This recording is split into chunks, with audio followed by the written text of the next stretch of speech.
thank you all so much for coming out on this wonderful snowy day. And I want to thank the Minnesota State Arts Board for the Artist Initiative Grant. I feel like a lucky girl to have gotten it because there's so many talented artists out there competing. So that's great. And why did I want this panel? It's actually cross-disciplinary, and it's because I have always thought that to add to your knowledge, you need to learn about what other fields have to say about different things.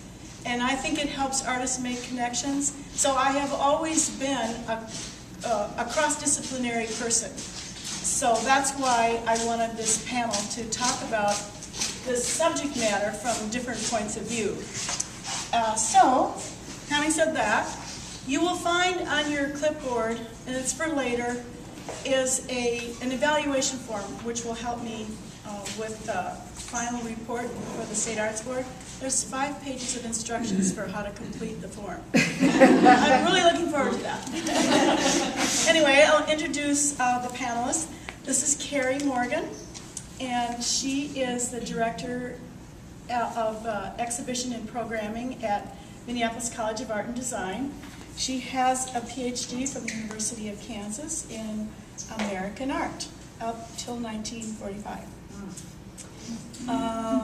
This is Professor Liliya Williams from the School of Astronomy and Physics. And she was my partner and my collaborator in this project. Part of the grant, I wrote that we would have 6 two-hour conversations. And we did indeed have those conversations, and they were wonderful.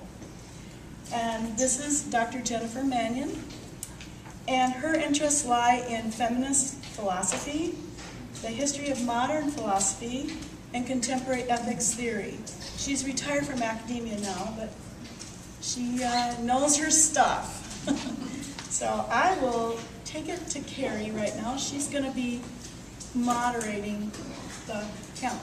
Wonderful. Thank you so much. Thank you, Mary, for the invitation to be here today. You're welcome. Thank you for being a part of the audience. It's always a pleasure to have a lot of robust programming that goes along with an exhibition, because it's one thing when an artist, and in this case has been working very actively with a scientist to make the work.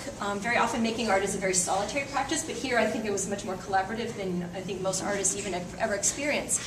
And it's very scary to put your artwork, though, out in the world, to have people take from it whatever they want. But this kind of programming helps you as an audience member get a deeper understanding of the intentionality of the artist, as well as kind of giving you some other ways of appreciating the artistic labor, the intellectual labor that goes into making artwork.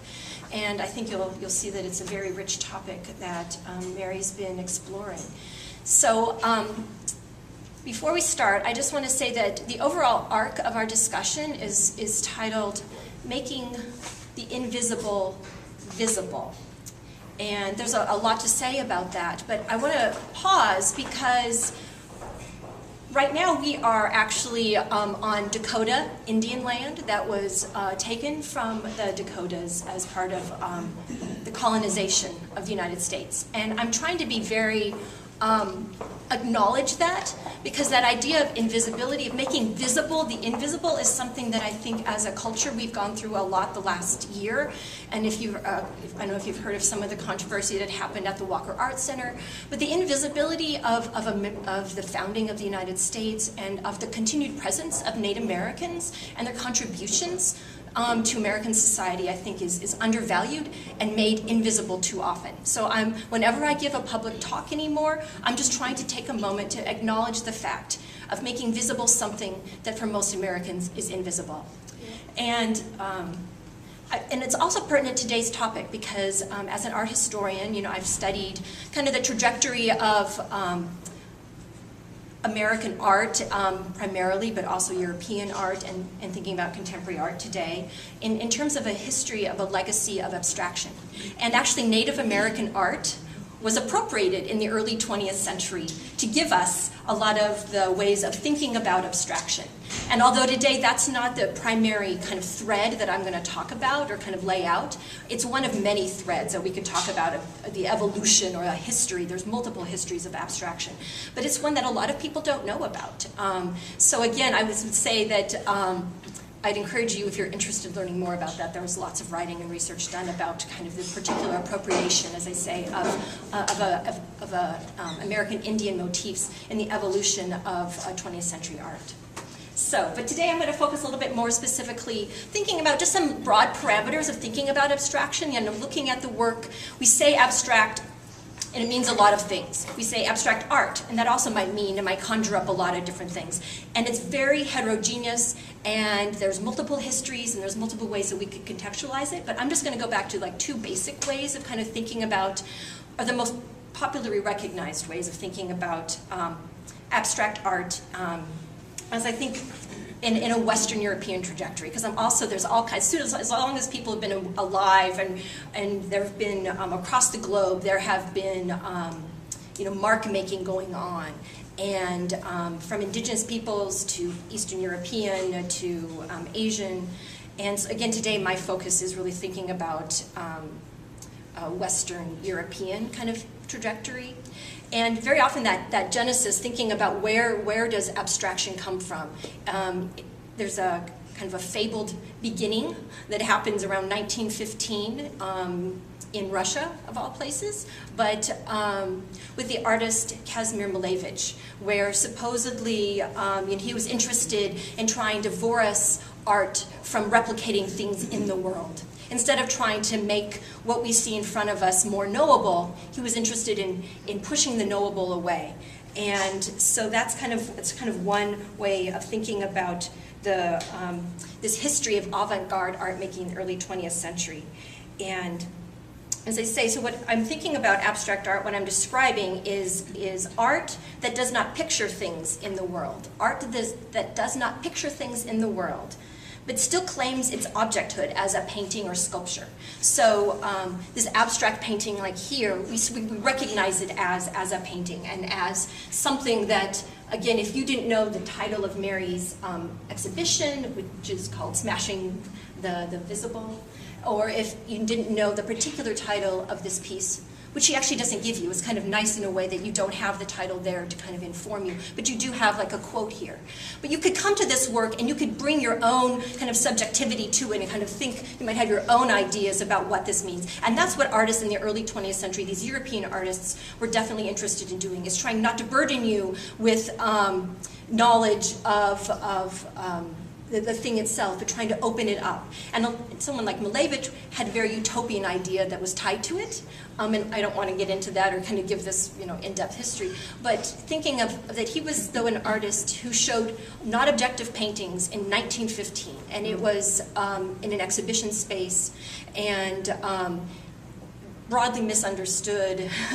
A lot of critics really did not like the work, and I'm going to give you one quote that's kind of interesting because it's somebody who didn't like the work that they were seeing. But I think it's actually what I'm like to posit is that some of the things that were misunderstood or kind of criticisms leveled at artists over a century ago are things that artists today are inheritors of, are things that they're still grappling with and thinking about. And this is very pertinent because it uses some of the language that Mary uses in describing her work and is the genesis of this body.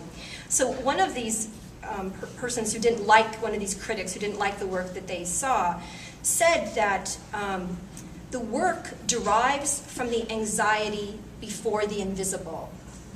It derives from the anxiety before the invisible and before the sudden disappearance of death.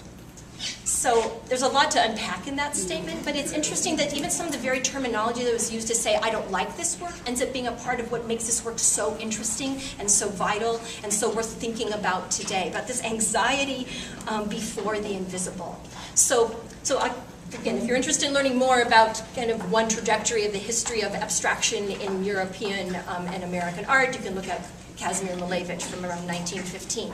And then there's another very popular kind of way of thinking about abstraction, which might be even better known. It's that thinking about abstract expressionism and the kind of formalist concerns of the mid-20th century that came out of the post-World War II era. And a lot of that has been, again, that narrative, that genesis is kind of talked about in terms of a very popular art critic by the name of Clement Greenberg.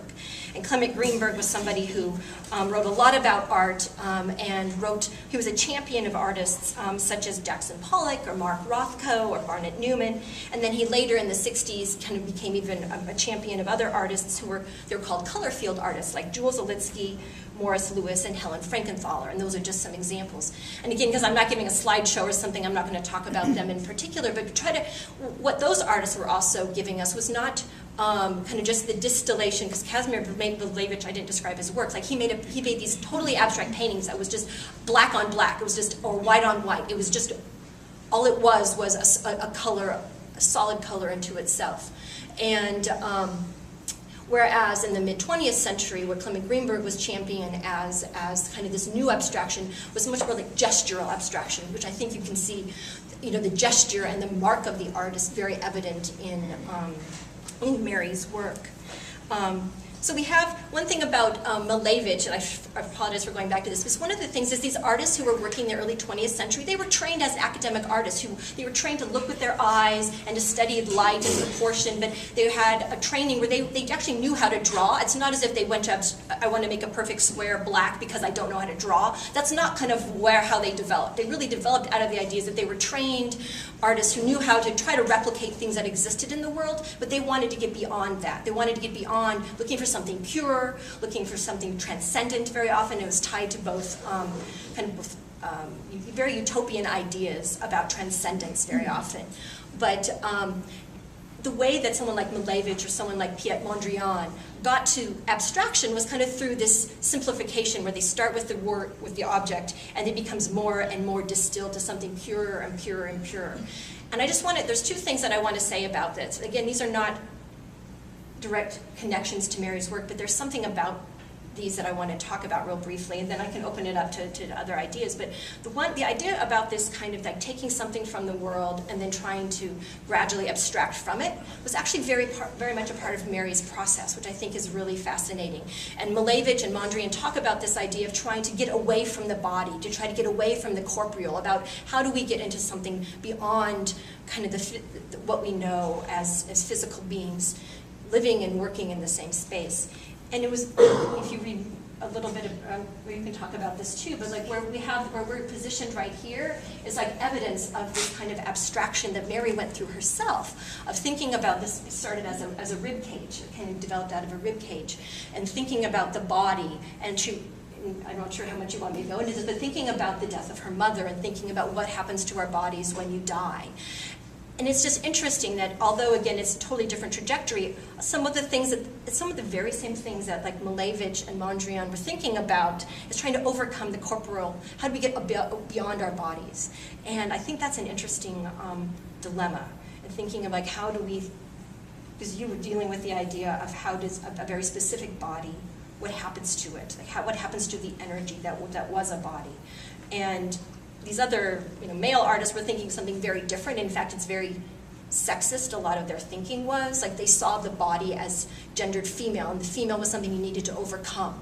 So there's a lot of very masculine discourse that comes along too with this kind of genesis of 20th century abstraction. And I think that artists working today, especially women artists working in abstraction, are very much countering a very heavy masculine, I think I just made up that word, idea about art.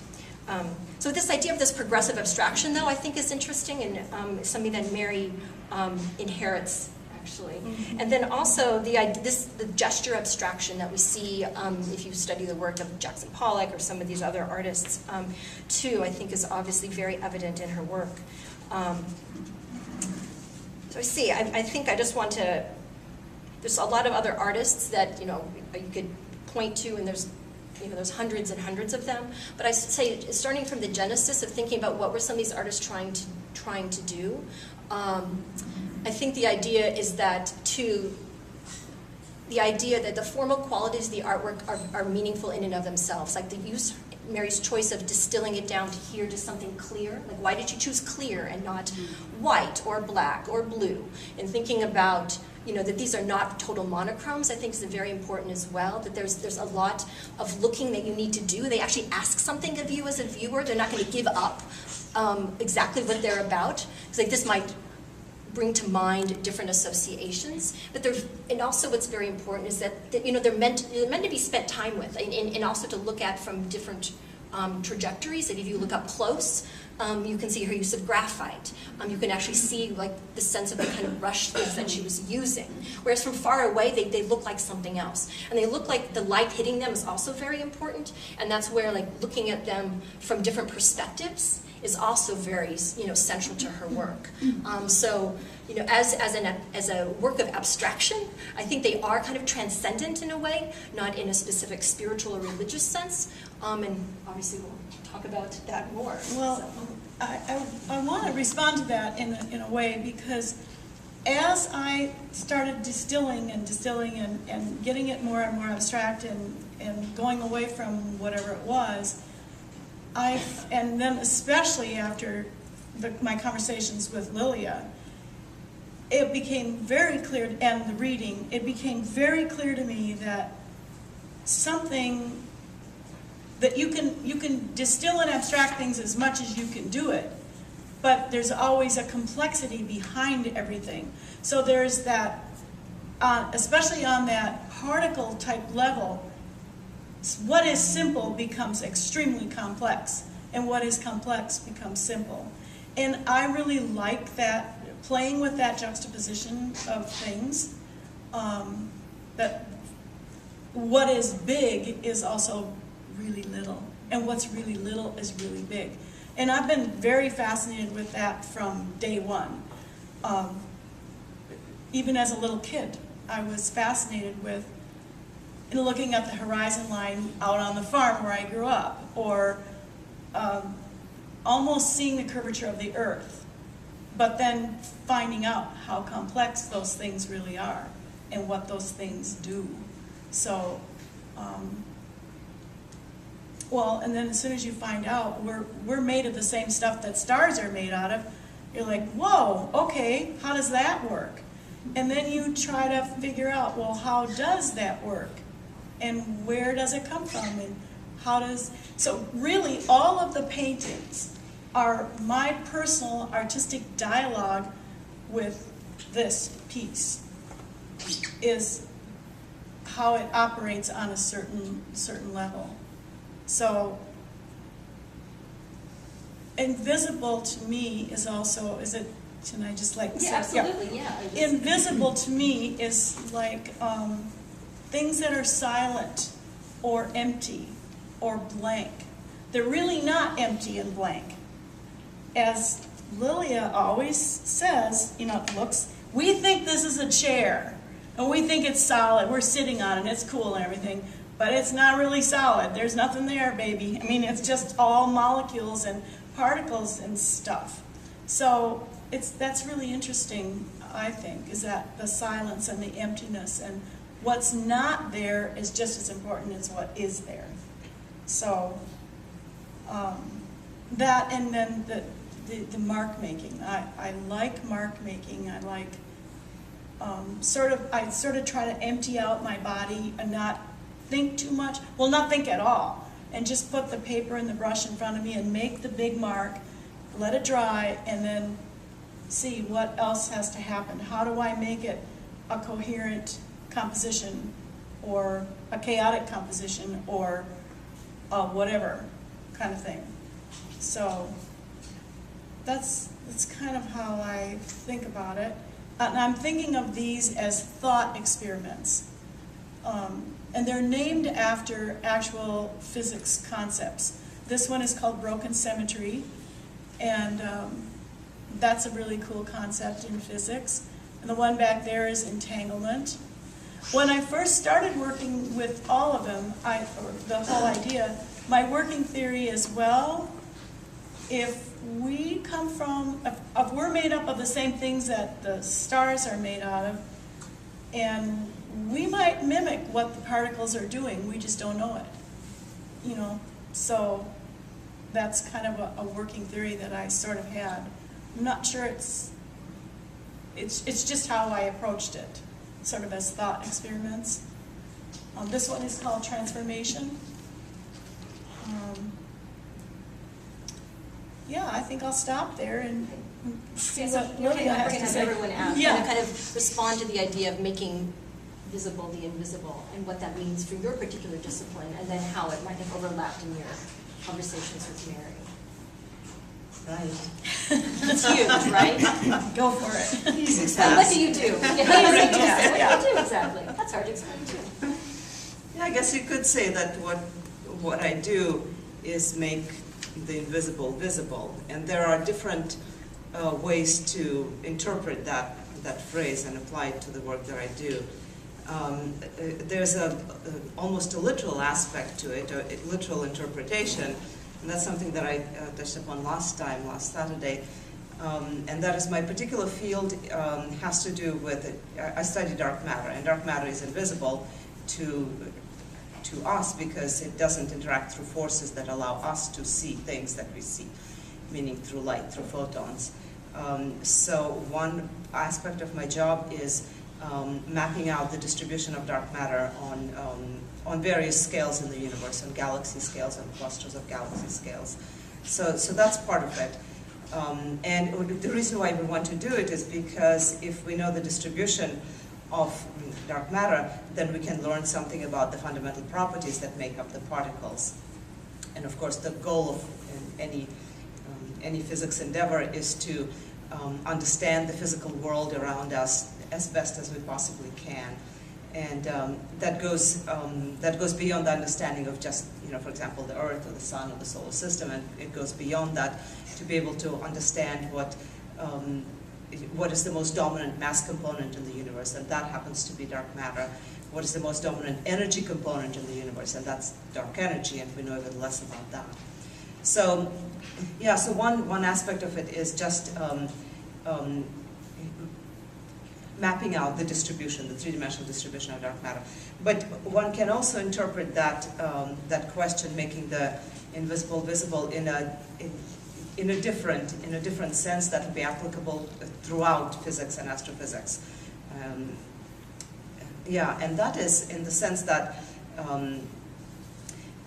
many concepts, as well as particles and objects and entities that we deal with in this field, have properties that are very not familiar to us from everyday life. They're very, very removed. They're very different from what we experience. And so to make them, so in that sense, they're invisible to us because we cannot directly relate to them. They're not chairs or tables, people or trees. So another way of interpreting that statement is to understand these entities, these systems, and these particles, and to make them elucidate their properties and to make them more, in a way, tangible to us, more accessible to our brains. And that is also an aspect of making something which is invisible or hidden from us, make it accessible to us. And that is obviously a part of what I do in my research, but it's also what I do in my teaching, because the students that we have are, well, they're just like people. Students, what I've learned over the years is students are just like people.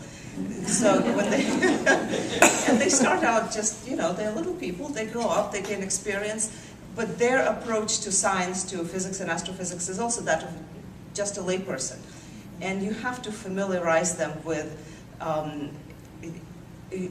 concepts in physics and other things that physics and astrophysics has to deal with. And that also is a process of making these things more accessible to them through repeated exposure, through exercises, through analogies, because there are a lot of analogies in the physical, in the abstract physical things that relate to our experiences in everyday world. So, so slowly, hopefully, these concepts that are quite abstract will become more familiar to them, and hence more visible, more accessible to their mind's eye, at least. Can you talk about when you say if you're making something, you're picturing, use the word picturing. what are the tools of picturing? Is it language? Are there actual visual diagrams? Like, what are the tools for an astrophysicist to make something tangible, to make something accessible? Yes, it's words, and we have borrowed a number of words from ordinary language and sort of, appropriated them, given them slightly different meaning, maybe from what you, like the word theory itself has a different meaning in physics and astrophysics compared to what it does in everyday life. In physics, the word theory is a lot more concrete and proven. Like the theory of electromagnetic radiation is something which is very well worked out, very founded, tested repeatedly. In everyday life, we use the word theory in a more sort of, you have your theory, well, poo-poo on that. But, in science, a theory, a hypothesis is something is yet to be proven. But a theory is something usually that stands on its own 2 feet and has been tested. And now I forgot your question. I was just thinking about how you picture. Oh, right, how do you picture it? Right, yeah. So words is one way. Definitely diagrams and plots. Equations is another way, which is, equations is something that are able to summarize a lot of different phenomena. And sort of, you're talking about distilling, taking the real world something and distilling it to its essence, and equations do that for us, absolutely. And to be able to read an equation, to interpret it, and to put it to use is another way that we communicate with one another. Yeah. Jennifer, do you want to share your kind of I philosophical sure kind of will. interpretation of the claim, like what is seeing the invisible? Or I'll bring some ideas forward. How about that? So I'm going to move a little quickly and toss out coins or threads or candy just to see what your appetite. And I think, depending on where we go, that I might mention painters. I might mention space, like cosmos, and also maybe abstraction. So we'll just have to see. I have a feeling we're going to be moving a little astray, but that's all right. Part of it is that, maybe surprisingly, that Western philosophers, at least, haven't really taken on the concept of invisibility as they have taken on other concepts like goodness, which is sort of invisible, but they haven't taken invisibility on head-on. And unlike things like nothingness, I know, so some philosophers are interested in nothingness and asking questions like, why is there something rather than nothing? Now, that's an excellent question. Why? But the invisible does sort of lurk on the edges of a lot of philosophers' thoughts, some moving in a little more centrally, some staying away. And so I want to bring some of those ideas forward. And so last time, I also have notes, because some of these ideas are slippery, so please forgive me, and there's a lot to think about. But last time, Mari and Liliya talked about the ways in which one of their first encounters was setting the vocabulary on the table. Yes. So that, what do you mean when you say theory, for example? Well, this is what I mean when I say theory. I don't mean mere opinion, I mean something provable, for example. And so I was thinking through what we might mean by the term invisible, or by the concept invisible. So here are some ideas. That which is not seen, right? So the non-visible, or that which is not perceived, seen or otherwise, that whose essence is unseeability, by very nature, right? Or unperceivable. That which is not capable of being seen or cannot be seen, not because of its nature, but because of our perceptual limitations or capacities. Yep. Right? There's that which cannot be represented, for whatever reason. There's that which is made unseeable, not by nature, but made erased, for example, right? That which refuses to be recognized. Oh. That the latent rather than the expressed. That's a good one. What does that mean?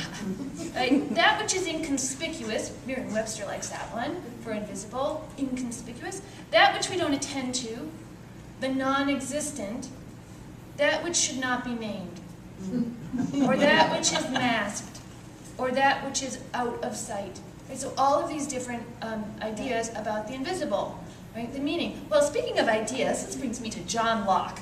This is what's going to happen today. John Locke, who was a British philosopher, his dates are 1632 through 1704.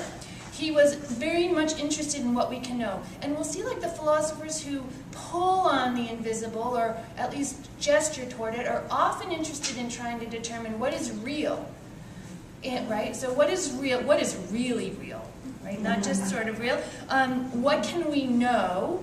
Right? So like not just have an opinion about what can we know for sure, what's certain, and then what ought we to do? This moral question.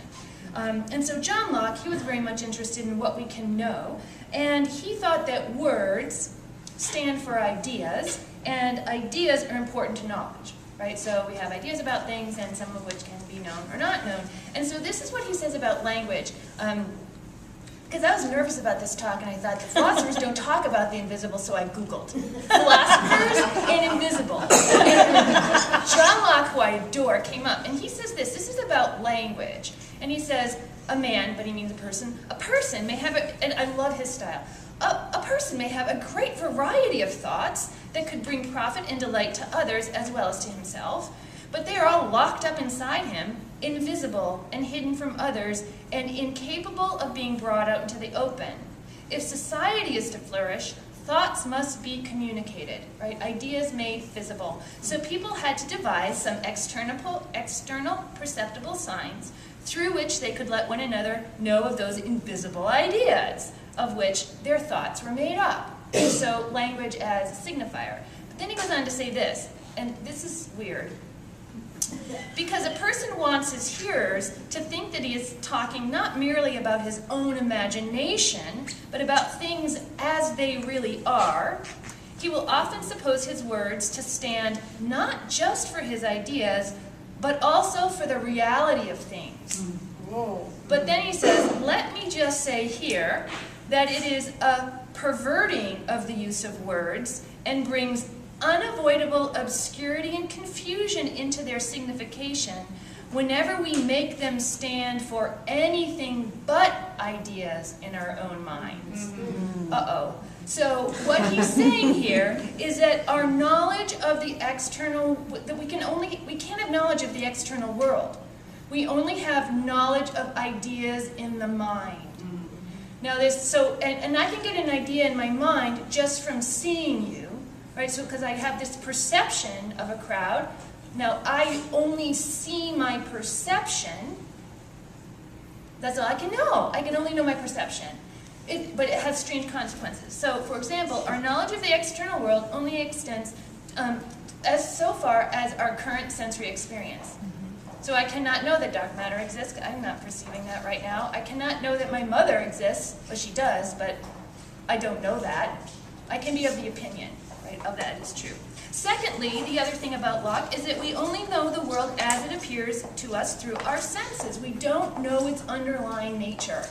And that was a theme that really just ran rampant in the Enlightenment, surprisingly.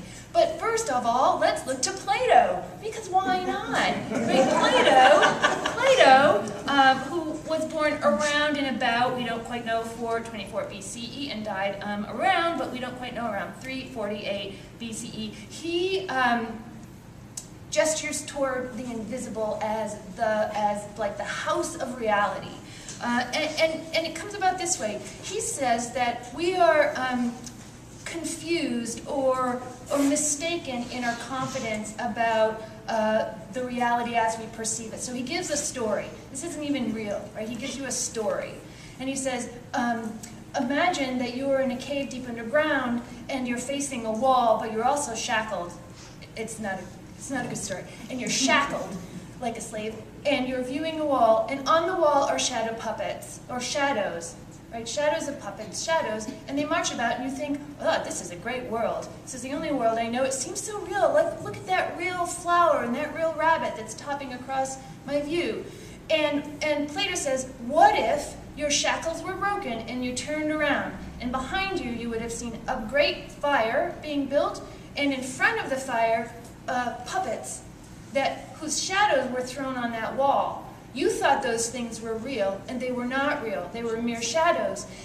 But your shackles will be broken, hopefully by a philosopher, and then you will get to go out of the cave, up this long stairway, and out into the open to be blinded by the brightness of the sun. And this sun meant to symbolize what Plato thought was really real. These pure essences of goodness, for example, the pure essence of beauty, for example, or the pure essence of chairness. There is such a thing as the form of a chair. All chairs in the world are a reflection of that essence of chair. Some of them are better than others. If they have a chair that one leg is too small or short and you fall over, that's not a good chair, right? It doesn't fully embody the form of chairness, right? And so there's a way in which what is really real is invisible. And in fact, he goes on to say in the Republic, well, Socrates says that, but Plato wrote it, and Socrates is one of his characters, right? Who's actually a live person, who is actually his teacher.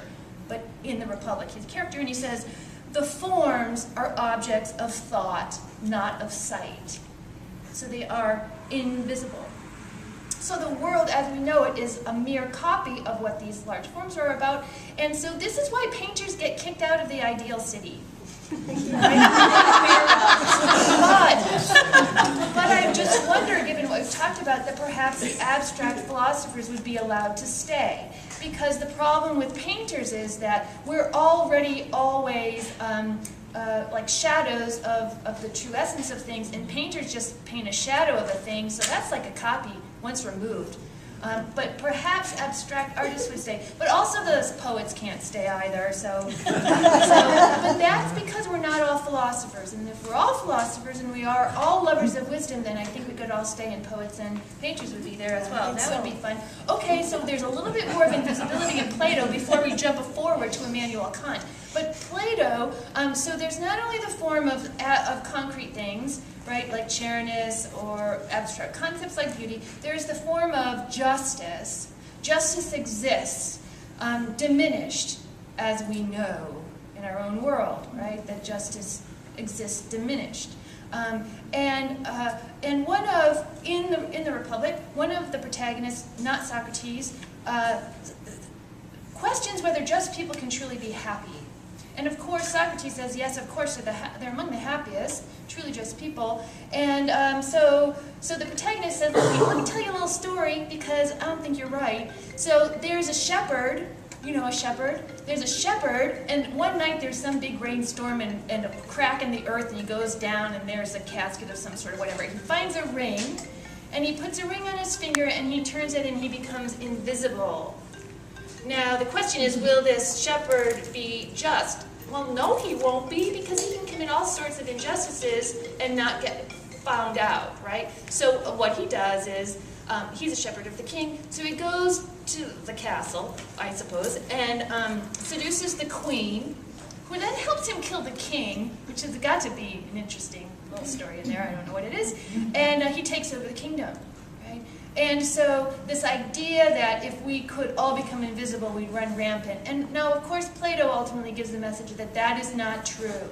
That philosophers will come to learn and to see the form of justice and won't be able to act otherwise because of the beauty of that concept. They'll be entranced by beauty, which is lovely. Okay, and that brings me to Immanuel Kant. Not really, but we'll go there. And so Immanuel Kant, a philosopher who's a German philosopher, living, his dates are 1724 to 1804, writing at the very end of the Enlightenment. And he's sort of famous for, among the circle, for asking three questions. And he asks, what can I know? Right, so that's an epistemological question, like about knowledge, but also about metaphysics and, like, can I know stuff? Right, what can I know? What ought I to do?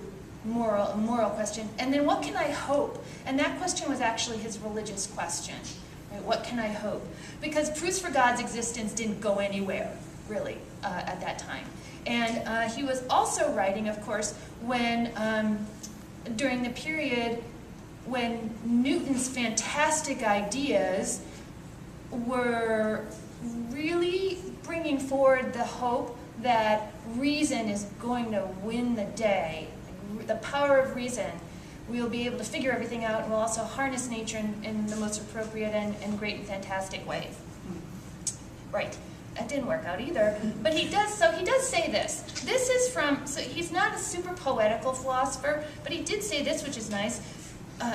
and it mentions space, so I wanted to bring it in here. He says, 2 things fill the mind with ever new and increasing admiration and awe. The more often and the more enduringly reflection is occupied with them, the starry heavens above me and the moral law within me.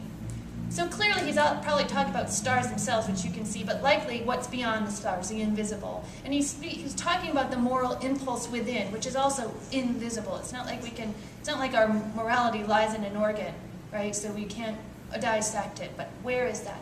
And Kant believed that reason itself could reveal it to us. Interestingly, he was a fellow who never left Königsberg. He lived there his entire life, and so for him, the rest of the world was invisible. Right?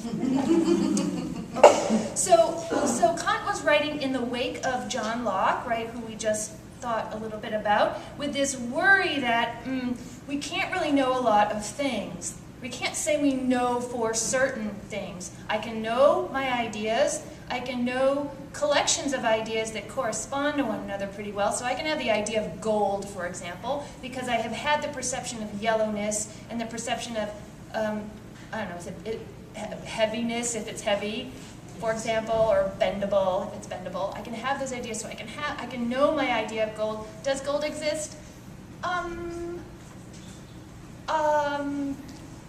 We might not be able to say that. My ideas exist, right? We also can't say things like, I know the sun will rise tomorrow, because we cannot see the constant, we can't see the connection between the sun rising and the day breaking, right? For all we know, we have an opinion the sun will rise tomorrow, but we can't know it, right? So that is strange, right? We also can't know that our loved ones exist right now. This was the legacy that Kant was working with. And so he takes this and turns it on its head just a bit. So Kant also claims that we cannot know things in and of themselves, right? So for Kant, there are 2 worlds we live in: the world of things in themselves, maybe dark matter, I don't know, and the world, the sensible world, the world of our perceptions, and that he believes that there was a connection between the two, because our senses have to be, something has to give rise to our senses of the world. There must be something there. We can't know anything about it, but that it is. But we can know our perceptions of it. Now, for Kant, this realization came in the form of like a Copernican revolution. He references Copernicus himself. And just as Copernicus thought that, look, I can't really explain the motions of the body, of the celestial bodies, without referencing the motion of the Earth and the motion of these other bodies, Kant said that the sensible world, so the worlds of our impression, is something that we can know, but it's dependent on how the mind works. So he says space and time exist insofar that we perceive things as if they are in space and time. It's dependent upon the mind, right? They don't exist in and of themselves. They're not things in them. They're not things in themselves. I think that what that brings me to, what you're talking about, is the idea of how, once you start learning about how particles move and whatever, and all sorts of other things, is the incredible, nothing is predictable. There is a concept of unpredictability, that we can't, there's certain things we cannot know. We might not perceive them, or we just cannot know them because our brains won't know them. Yes, exactly. And perhaps the most central thing that Kant eventually kind of hits his head up against the ceiling of knowledge when he talks about personal identity. Because the thing that we truly can't perceive, except through its effects, is the I. Not like the I, the self. That we can't step outside of the self to say, there it is, right? Because it is the condition for our own awareness. So we know the I exists by its trace, right? Not by what we can't point to it. Exactly. Like particles. Yes. Yes. Well, and thanks to Liliya, she has taught me that mathematicians have something called imaginary numbers, and they're written I. That's an imaginary number for a mathematician is an I. You write it I. And they get to play with that idea of imaginary things, using numbers, of course, as their tool. So, and I think artists use other things. They use brushes and paint and materials and surfaces and other things. So. That's great. Should I I have just a couple ideas. Okay, so about morality, right? So Kant also knew that there was no one thing to point to that would reveal what goodness is or moral obligation is. He was writing at a time when countries, of course, were invading one another. One country would say, for example, this is the right thing, and another country would say, that's the wrong thing, because that is invading me. And someone else is saying, God wants us to do this, and another country is saying, but God told me to do the opposite, right? So how is it that we know what we ought to do? And for Kant, it was the very structure of reasoning itself that revealed what the moral law was. It's a kind of like the golden rule, but a little bit more complicated than the golden rule. But it was thinking through what the structure of morality is that revealed to us how we know what we ought to do. Which brings me to Martha Nussbaum. Martha Nussbaum is a contemporary moral philosopher. She's brilliant. If you ever want to read anyone, read Martha Nussbaum. She also loves Plato, but she had an interview with Bill Moyers. You know Bill Moyers? Yes. Yeah, and so he says this: the common perception of a philosopher is of a thinker of abstract thoughts, right? And of course, Locke would just jump up and down and be like, yes, because it's the only thing we know, right? Abstract thoughts, yes. And she says, I think that the language of philosophy has come back from the abstract heights on which it so often lives to the richness of everyday discourse in humanity.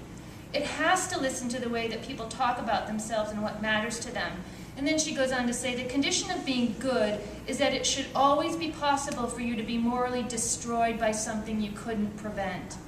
To be a good human being is to have a kind of openness to the world, an ability to trust uncertain things beyond your own control, uncertain, like invisible to you, that can lead you to be shattered in very extreme circumstances for which you are not to blame. That says something very important about the human condition of the ethical life, that it is based on a trust in the uncertain, right? A trust in the invisible, and on a willingness to be exposed. It's based on being more like a plant than like a jewel, something rather fragile, but whose very particular beauty is inseparable from its fragility. Yep. Yeah. Do you have something to say to some of these philosophers? I mean, I was struck by some of that, you know, the Locke saying that you cannot know underlying nature. No, you cannot. Yeah. You know, where does science fit into these philosophical ideas about what's real? Well, science deals with the physical world, very much so. Anybody can have their own ideas, but unless they're proven by experiment, they can make predictions that can be tested in the real world. Unless you can do that, so basically, unless you go through the steps of the scientific method and abide by it, then it's not a realm of science. So it really is sticking to the physical world, really the hallmark of any science, anything that abides by scientific method, is that you make predictions that are testable in the real world. So you make a whole bunch of experiments, from that you build your theory. First it's a hypothesis, then it becomes a theory, and if you can make predictions for it, then you're good. And so, but it's all about the physical world. So for example, you know, the sun coming up. We have, not only have we watched the sun come up every morning, you know, for a very long time, but we also have a theory that explains the structure of the solar system. We know about gravity, not just the simplified gravity that Newton wrote down the laws for, but also Einstein, you know, laid down general relativity, which explains gravity in more detail and in more extreme circumstances. So we know how all that works, so we can know that the sun will come up tomorrow. And you can say it's a small testable prediction, but there are other more not as obvious testable predictions of scientific theories that are also tested. So it really, physics is about the physical world. So Mary, in thinking about the physics of the Can you talk a little bit about the materiality of what you're doing and then what the end result is? Like, how did you decide, I'm saying very basic, like, you're applying a scientific title, like, to your painting. Like, what is that connection between something incredibly kind of abstract and beautiful to those ideas that you've been talking about with Liliya? Well, when we started our conversations, we were first talking about vocabulary. And well, I was telling Liliya about all art comes from line, shape, form, color, texture. You know, the elements of art are very simple, as is the elements in the scientific world. They're very simple concepts. And everything comes from those simple concepts. So from that, I think, I was basically working on trying to come up with ways in which I could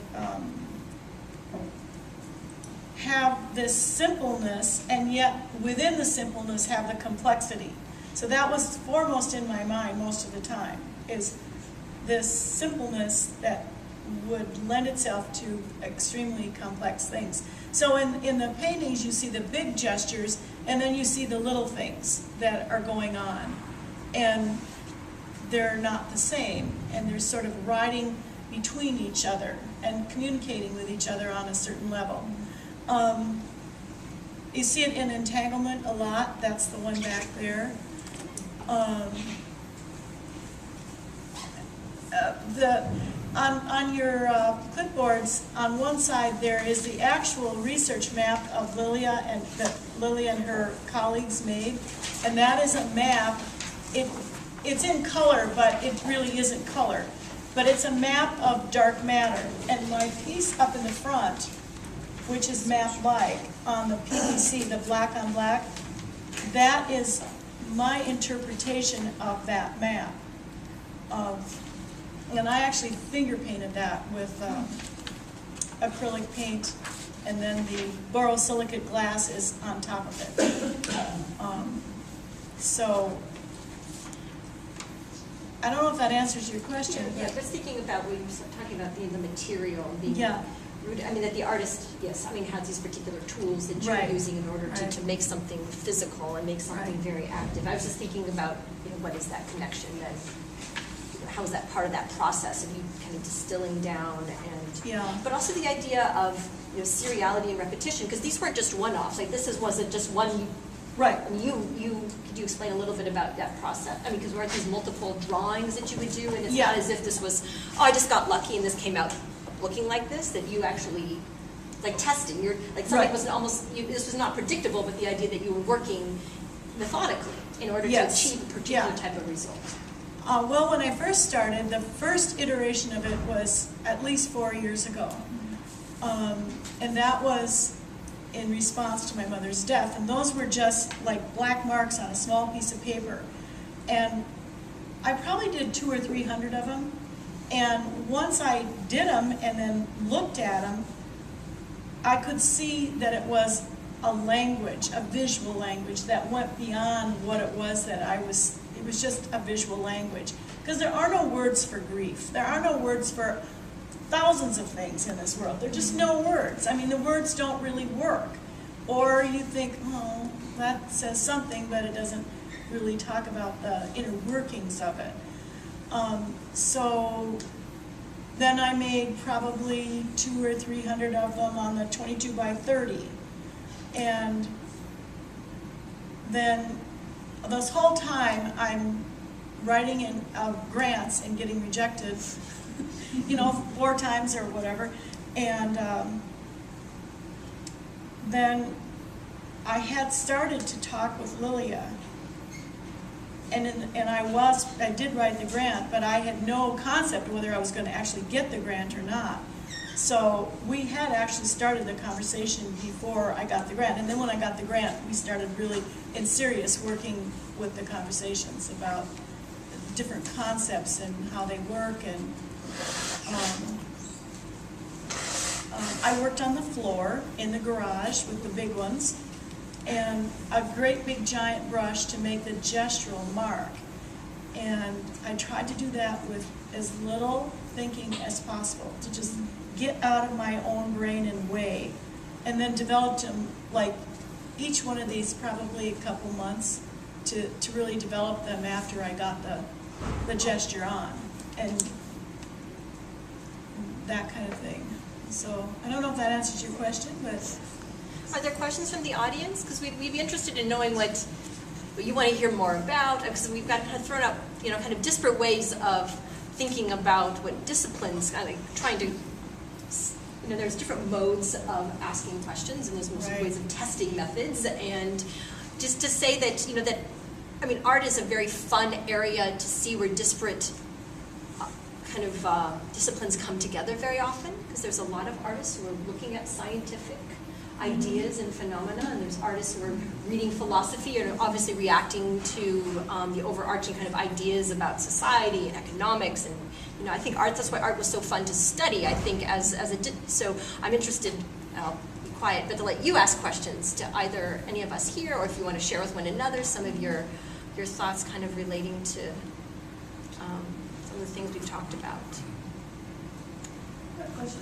It's interesting listening to all of you talk, this kind of perspective you've given around the evolution of thought and making, right? And there's sort of in each case, it sounded to me, simplified, this sort of realistic to more abstract evolution of things. And even listening to your work and how you kind of worked through it. And I wonder if each of you would talk about this idea of the evolution through making, whether that's, having a conceptual hypothesis and the scientific method, maybe you don't use making as a term, or making philosophy or making art as something that you would say, but I'm just kind of curious about that, the process part of it and the evolution and just continuing through to keep going. Does that make sense? I'd be interested in. I would be interested in how you do It's this. not just science. I'm thinking about what is that Sorry. idea? Because it's also very, very common, more in art. This idea of how you're saying making, but its relationship to tangible. But I guess it's not necessarily that same connection. Between something tangible and something that you're saying that is more abstract, or that relationship between the ideal and the real, or are you thinking some of those? There's the tangible, like in art, like when Mary was talking, she had these ideas, she made a lot of things. She ended up with this show, right? It's more tangible. In philosophy, it's sort of like, how do you wrestle with these tangible things and drive these intangible, more Inductive, deductive Yeah. reasoning is almost what you're describing. right, yeah. I don't know, it just seems like as I've been listening, there's sort of this flip-flop that's happening. It's fascinating. Okay, I'll try to interpret your question. Feel free. So there is all the different types of scientists, and some of them actually do make things. Like people who build instruments, they make things to measure something or do something else. I don't actually make anything. When I make, I write papers, but it's not really. So it is all of the work that is in terms of, it's definitely in your head. As in the products are ideas, understanding that are put into words, equations, plots, things like that. But that's the way to communicate it to somebody else, and also to communicate it to myself as well. It's not just to others, because you have to be able to summarize again, one of the things about science is it's reductionist. At least a lot of it is reductionist in nature. You want to extract, like I was saying, you want to look at the real world and extract its essence and summarize it in as economically as possible. And equations are great for that. So that's part of the product that I, for example, strive at. That's what I make. Let's say. When in science, do you use the word true or truth to describe? Like when you're saying you're distilling it down, you're getting the essence, or like when you have a theory. I mean, you're saying it. And that's something I was interested in. And thinking because artists are saying like I'm making something that is somehow true, and I don't know what. Because truth is maybe this very slippery term. But is that word you use at all in terms of science, like truth? Truth. The word truth we don't.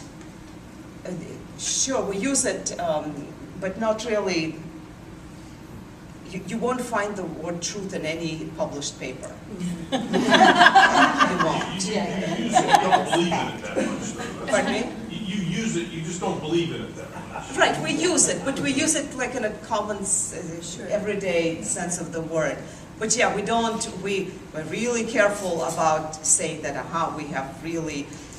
we have this, so, and the truth is usually used in that sense, when you really have something, you're really sure of it.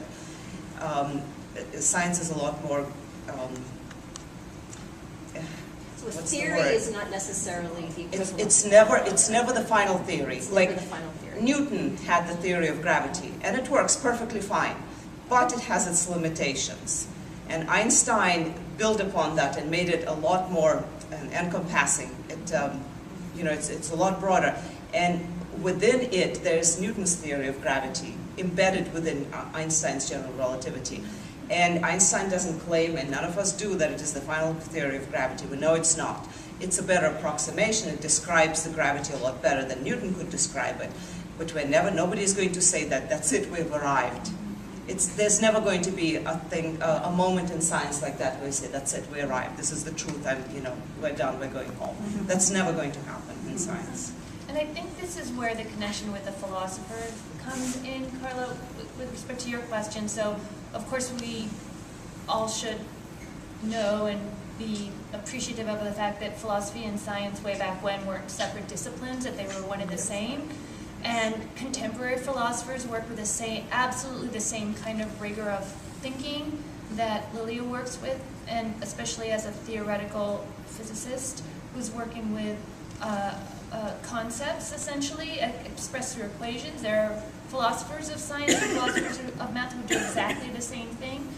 And even Locke, Berkeley, Hume, these Enlightenment philosophers are not very far away from, it feels like a huge challenge, but not all that far away from scientists not wanting to go all the way to say that this is absolutely true.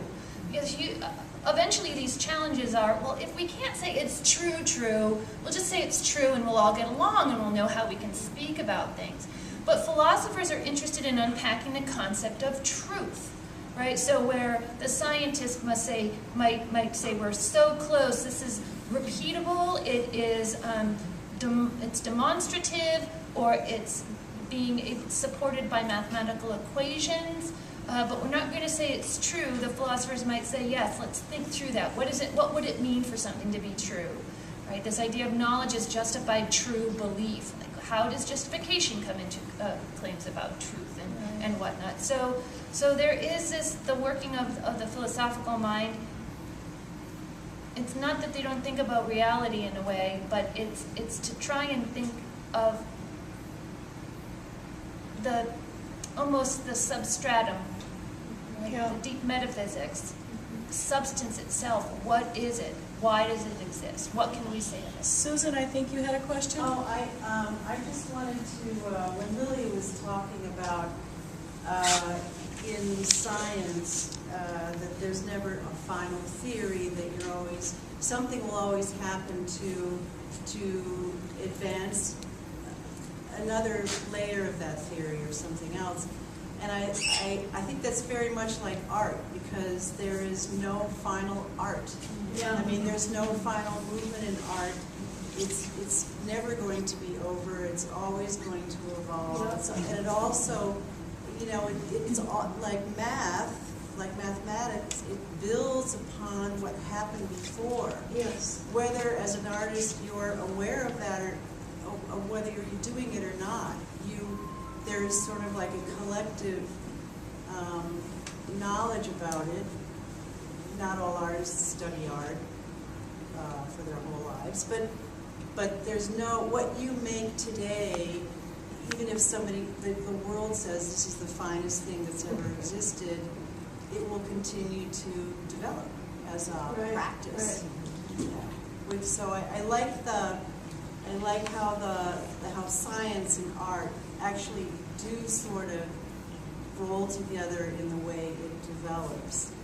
And philosophy is, well, Wittgenstein went crazy, but so do artists. That's a whole, but that's a lot of to me, a lot of an underpinning of artists has a lot to do with philosophy. What we're doing, what we're thinking about. So I'm loving this conversation. There was another question back there. Yeah, I was piggybacking on the first question and a little bit on the second one. So from your three perspectives, if you looked at science, art, and philosophy, and you're making something and you're reducing it or you're distilling it down and you arrive at something, that essence, if you don't call it the truth or you don't call it the reality, what do you call it? So I call each of the three of you call that. I call it work. I call it interesting. So Liliya, what do you call it? We call it a theory, yeah, that has predictive power. So then, from the artist's perspective, when you have arrived at these works of art, are those a moment of Yes. grander understanding, and each of them is a known of it? I wouldn't call it a moment of grander understanding. I would call it a moment in time. That is a moment in time. And all paintings are a moment in the time that it took the artist to make the work. Some artists, you see more of the layers of the time of how it has evolved from beginning to the end, but it is a moment for that time. So I wouldn't call it anything other than a moment in time, you know. Another question? Yes. When I was in art school, one of the art directors discussed what is reality, or what is truth. And he threw out the answer that truth is the actual existence of things. So in our conversation about how we can only perceive, in other words, the chair, yes, the truth is that is a chair on a level. On a deeper level, well, it could be actually molecules that make up a chair. So that's also a reality. So at some point, a person is going to default to whatever their level of perception will be. So two people could have different realities. Absolutely. And you'll never really get to the heart of reality because it's just more than what you really Yeah, I think that's very true. What you were just saying. I mean, I find that Yeah. surprising a lot of the things that we were talking about. Yeah. 20 years later, oh, wait a second, that's fine. This is what it is. It's a big deal. Denise, you had a question? One of the concepts, and this was brought up earlier on, and actually towards the end, when dealing with making the invisible visible, is when you brought up utopia and the abstractionists, because utopia basically is ideal made real.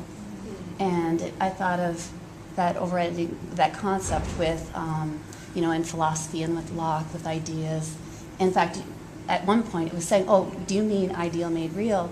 And as artists trying to make something real that maybe is an idea, and with the idea with physics is you are taking something, making it real. You're trying, I mean, not really an idea because it's a physical sense, but the idea of truth and the reality. And part of it, utopia too, is topia, which is map and of place, and which I think with the physical world, and also when you talk about utopia in the philosophical sense, and then Mary's connection with maps, like astronomical maps and so forth, and mapping things out. So I just want to make that comment about utopia. And I thought it was interesting because you mentioned it just, the utopia, and I wanted you to elaborate more on when you were talking about abstractionists and utopia. Yeah, I mean, like situated in the early 20th century, there was very much this kind of more universalizing idea that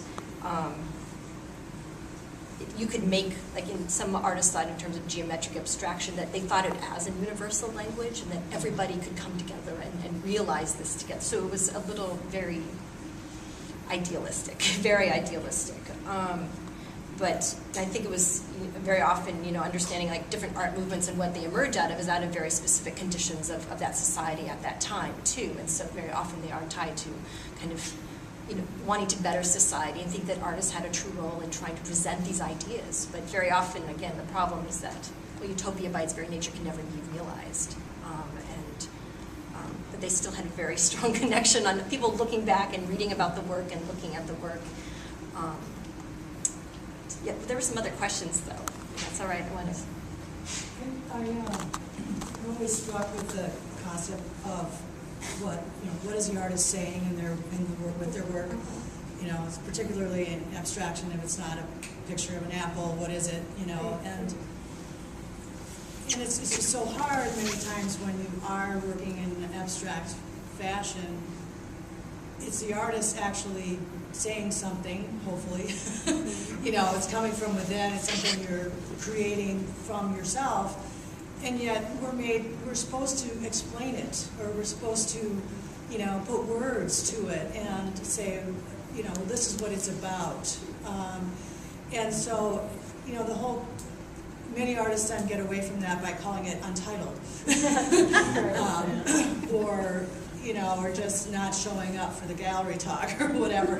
But I think words just become so difficult many times when the process of making that work is what it is, and the time it took, and there's just so much around it, particularly when it is an abstraction.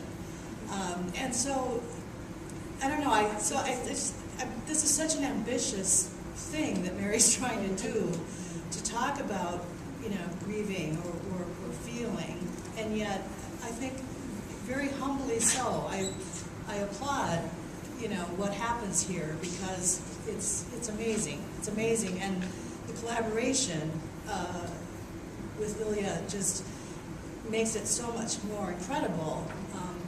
What you've been able to do. So, thank you.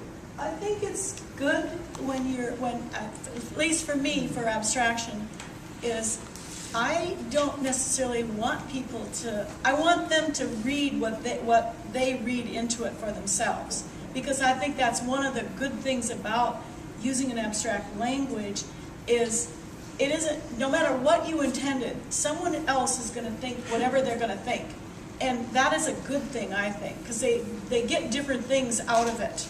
So I'm not so worried about what people, that my intention comes totally through. I think it helps people to understand what I'm trying to do, to tell them a little bit about what I'm trying to do, but people will interpret however they want. It's their perception of what it is, I would say that's very different from some of the earlier artists I was talking about, that because in a lot of these early 20th century European art movements, and even here in the United States, there were manifestos, or they were writing about, they actually had to give very tight conceptual ideas because people weren't getting it on their own. So, there is a wide range of that, and there's a lot of artists who do write a lot about their work, and there's others who say absolutely not. My work, this is beyond words, like you were saying, like grief, there's no word for grief. So much of art comes from places where words are not enough. Or that it's beyond that kind of language. I'm definitely in the camp that doesn't want to write about it. Definitely. Yes? I'd like you to talk about, it sounds like the impetus for this work was the death of your mother. Well, one thing. Okay. And that I think it's interesting that what I hear then is that you're reaching into science as part of this large metaphysical question that comes up when you experience the death of someone close. Right. And could you talk a little bit about that? After the body is gone, that person that you once knew is no longer in physical existence. I personally started thinking about, well, how does that work? And I had this kind of very naive and incorrect idea that, oh, well, we come from the stars, we'll go back to the stars. Not so much. And so I was thinking about, well, how does energy work? And then I started reading physics books for lay people because I know nothing about it, and reading how people who study energy actually think how it works. And then you come across all these little things called particles, and what do they do, and how do they work, and then you seek out a professor at the University of Minnesota, and you write him a letter, or you write him an email, and you say, "Hi, I'm a scientist. I'm an artist, and I'd really like to have a conversation with you. Would you ever be interested in?" And then you just hope it doesn't go in a wastepaper basket somewhere. And she said yes. And so, then we started talking about stuff like that. So it was very interesting to learn about how things actually worked, and how different language works in science and in art. A particle is like an element, or that kind of thing. So I don't know if that answers your question, but I think I would love to, I'm just going to be bold and ask, as you think about where this sense of continual unknowing and invisibility, right. Like the more you know, the less you know. Exactly. Are there places of spiritual connections that you were making with that, or did it take you into that place? No, it does not take me into that place. Okay. It takes me into the awesomeness of the bigness of the universe, and how grand it is, and how little we are. And the Earth is this tiny little blue marble, as they say, in space, and that's our home. And it brings me to, we ought to take really good care of stuff, because that's all we got. So it brings me to that, not the other way. Yeah, and if I can follow up on that. So, yeah, we're definitely, as human beings, we're tiny, we're completely insignificant.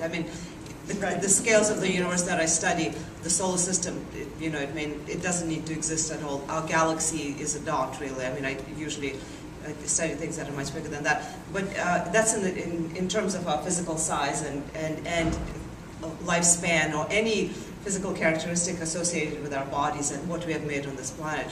But in terms of our brains, actually, the brain is probably, human brain is probably the most complicated entity there is in the universe. And the fact that we can understand to some degree the universe and fit it all within our little brains, that gives a dimension to us which is comparable to the awesomeness of the universe as a whole. So yes, in physical sense, small, but in terms of our abilities, we think we're pretty impressive, but I don't know. There's nobody else who tells us otherwise, so we'll stick with that.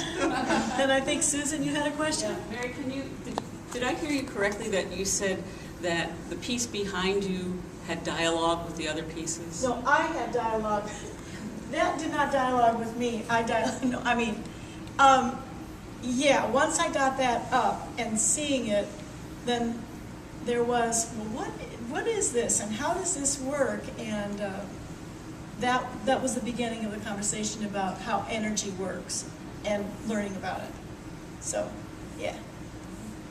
Yeah? The whole thing about mystery, and when you go into the unseen, it's animated. Yes. And all of a sudden, when it's visible, it becomes living stuff. And with dark energy or dark matter or any of that, it's not visible. I have visions of my mother's spirit vibrating out there, or all kinds of souls. My sort of souls are not visible to me, but pulsate. See, you interpret it exactly the way you need to. Yeah, that's wonderful. There's a question in the back. Yeah, I have a question. How did you relate the concept of superposition to invisibility in your work? Or how did you think about that? Super what? Superposition particles? Oh, I have no clue about that. Okay. Absolutely none, other than they have such a minute, some have such a minute life, they, you know, crash into each other and turn into something else. That's the basic level of understanding that I have, not as of a scientist, but I think that's pretty interesting that these particles maybe exist for milliseconds, some of them longer, and they always pair with another or maybe a third. So that's the level of my understanding of it. That's why I need Liliya. But, and I don't know, am I answering your question at all? Okay. It's really fun to be on this journey with you, and I'm going to second Carmen's comment that really I've watched you explore this. And, I'm wondering what has come up so many times is this idea of a language, yes, and knowledge production, and I'm just wondering if those of you on the panel. And I know you and Liliya have been working together a lot, and we started with language, we started with the vocabulary. And so I'm wondering if Liliya and I'm sorry, I came in late, so I actually didn't get your name. Jennifer. But if there's, like, if you're thinking through Mary's art, if there is like a language or a knowledge production that you feel that you've gained from looking at your ideas explored through an artistic representation? That's a great question. I have to say that I've always found abstract art difficult, and because I am a seeker of information and of knowledge, so I too am always interested in whether I can discern the artist's intention, or what can I hear the artist say about this piece. I mean, for these though, I saw some of them in process, but not all the way early, some of them as they moved along. And so there is something about just a kind of like a curious wonder about the artistic process and transformation, and also something about materiality that is not within my wheelhouse. Like, you can't quite see on this painting here that there is this glossy splatter in that upper left, and why is that beautiful? I don't know why that is beautiful. People like shiny things. It could be as simple as that. But so that's just a bit to offer you. Krista? Follow up on that question and ask a little more pointedly. I've been sitting here the whole time looking at transformation, and I'm wondering, from each of your discipline points of view, could you just riff on that piece, like how it might relate? Okay, I'll give you a clue. Plato and the cave. So if you're thinking of Plato and the cave and you look at this piece, what do you interpret? Is that fair? That's a hard one. Well, we have to think shadow. about, if we think about Plato in the cave and like this active dismemberment, I mean, there we've got this kind of replication of the shadow, right? The shadow on the wall and the light behind. What can we learn from the transparent, or what can we learn from refraction of light? I mean, I've always been struck by the fact that for Plato, goodness is the shining sun, which when you look at it, you go blind. Well, how can a blind philosopher go back down into the cave and find the shackles and cut the poor people loose? How can you do it?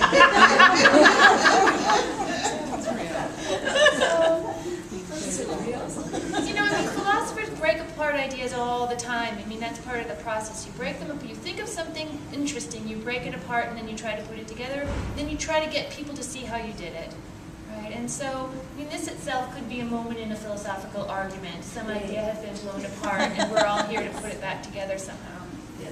Well, I asked that question because speaking as an artist, well, we're often more, and I'm responding to your kind of saying, you're not sure how to look. What we're looking for is for you to bring yourself and your experience and your knowledge to it and find what you're going to find. And, you know, something Kerry evoked in me, what you said.